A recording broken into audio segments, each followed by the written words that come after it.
Hi fun people, good day and welcome back to our YouTube channel, Marjan's Garden. So for today's video guys, ay may i-share ako sa inyo.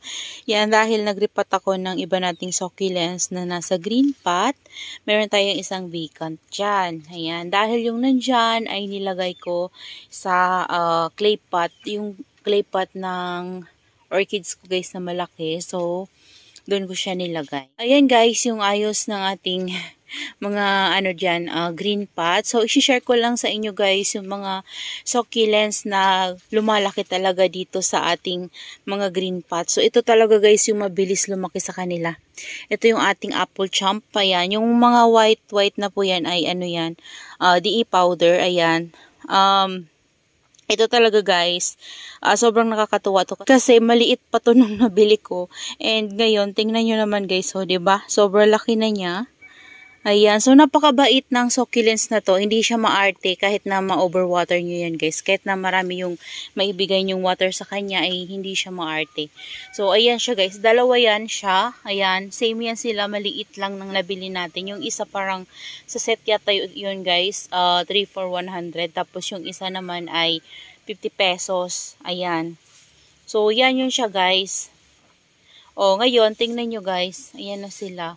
So, simula nung lumaki-laki na sila, naripat ko sila dyan, hindi ko na yan sila dyan tinanggal guys.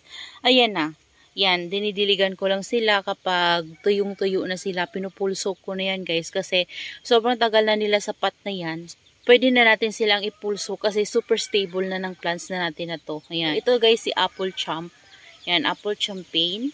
So, maganda si apple champagne guys kasi madali lang siyang alagaan. So, may re-recommend ko po ito sa mga beginners na gustong mag-alaga ng succulents kasi napakabait po ng ating apple champ.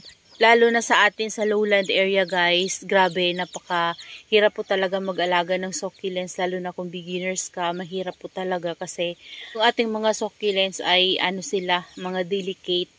So, talaga sila guys, fragile talaga yung ating mga succulents kasi sobrang nila, maarte. So, pero meron tayong mga succulents na mabilis lang alagaan. So, kagaya nito, isa na ito guys sa mga succulents na mabilis lang alagaan. Ayan.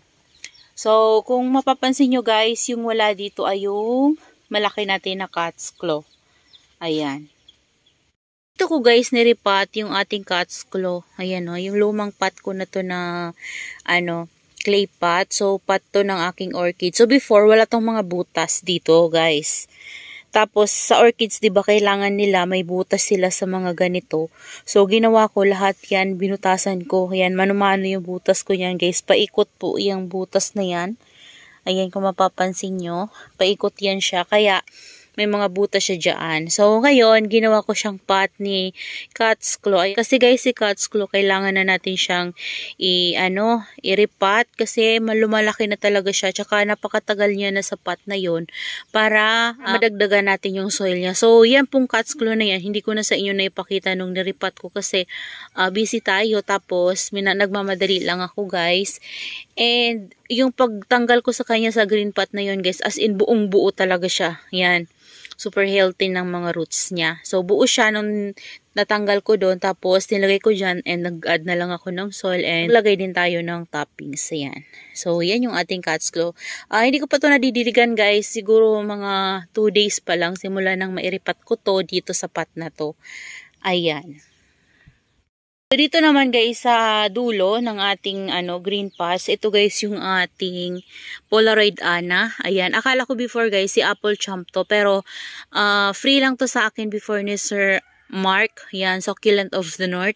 So free niya lang yan sa akin and maliit pa talaga yan guys. Parang ganito yan kaliit before.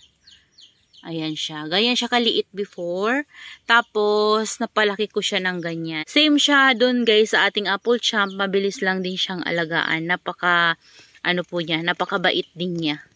Yan. Pero, syempre, kapag po tayo nag-aalaga ng succulent guys, basta bagong tanim, syempre dapat ingat tayo sa pagdilig. Ayan.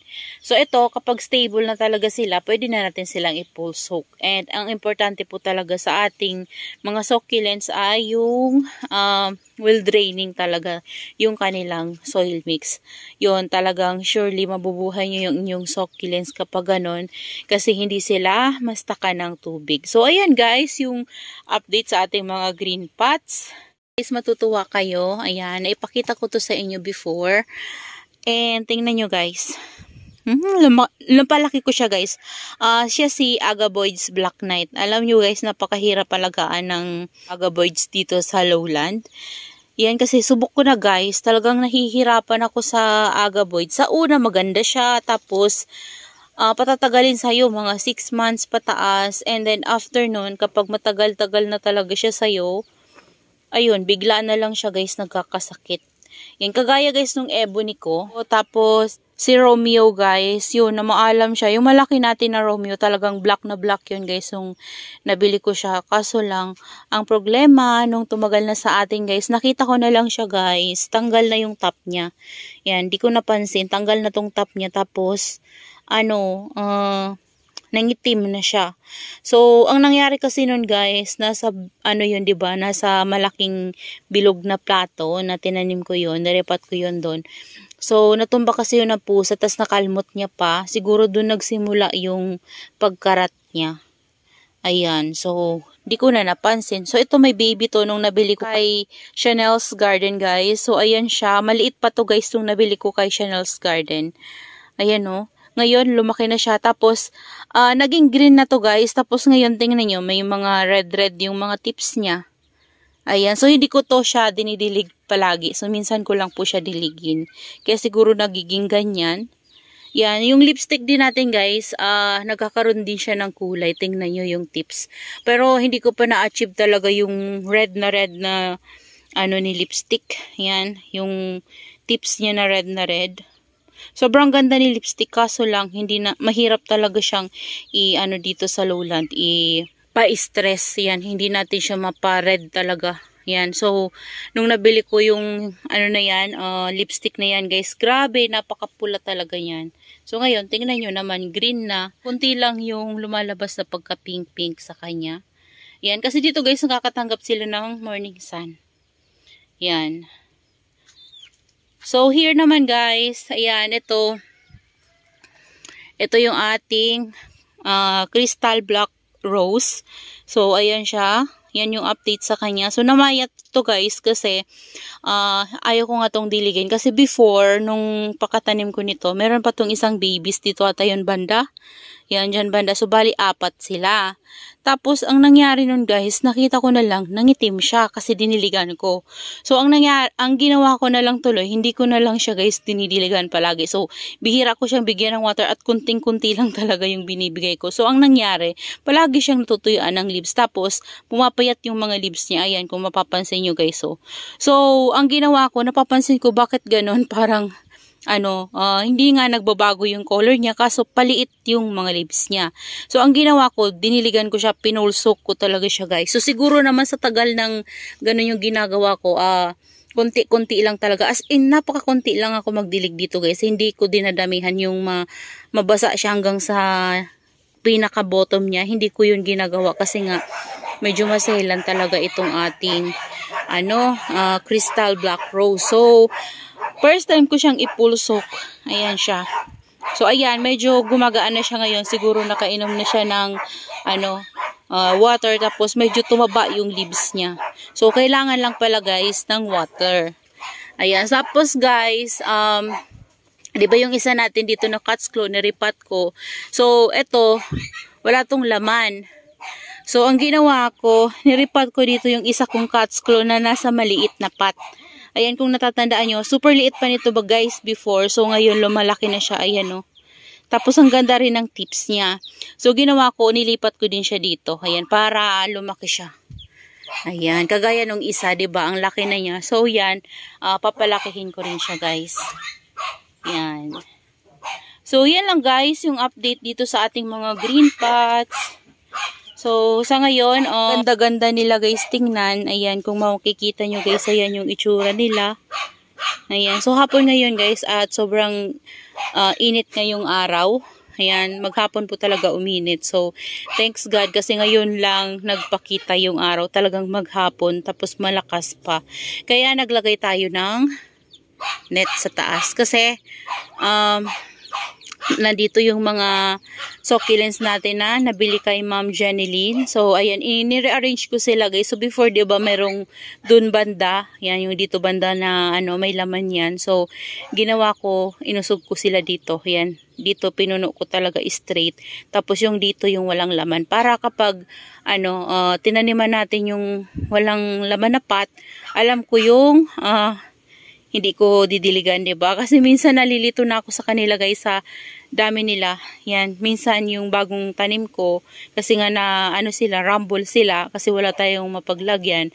Minsan nadidiligan ko minsan. Kaya okay naman, hindi naman sila napano. Kasi ito namang mga bago nating dating na succulents ay may mga roots na sila guys. Yung iba may roots na. Ayan, so ngayon, pang na nila guys, pang 3 days na nila sa atin. And so far, ang ganda na nila. Ayan. So, saka ko na lang yan sa inyo guys, bibigyan ng update yung mga succulents na itanim natin galing kay Ma'am Jen CNS. So, Jeneline Nasaraw. So, ayan guys. Ayan yung itsura ng ating garden. So, soon ipapakita ko sa inyo guys yung bago nating ayos. So, sa ngayon kasi, hindi pa to masyadong naayos. Kaya, ako na lang sa inyo ipapakita kapag maganda na talaga siya. So, nakapagwalis na rin ako kahapon. And, nakapagtanggal na ako ng dry leaves kaya okay na sila. Lahat sila guys natanggalan ko na and nadiligan ko na rin sila guys. Yung mga succulents natin na mga old. So that's all for today's video guys and I hope you enjoy watching and see you on my next vlog. Happy gardening everyone. So pasensya na guys. Paus ako kasi sinisipon. Ayan, so masama din yung pakiramdam ko kasi sinisipon ako ngayon guys. Ayan, dahil napakalamig po ngayon kapag gabi, tapos ngayon naman na araw, mainit pero hangin kaya malamig pa rin. So, yan guys, bye bye!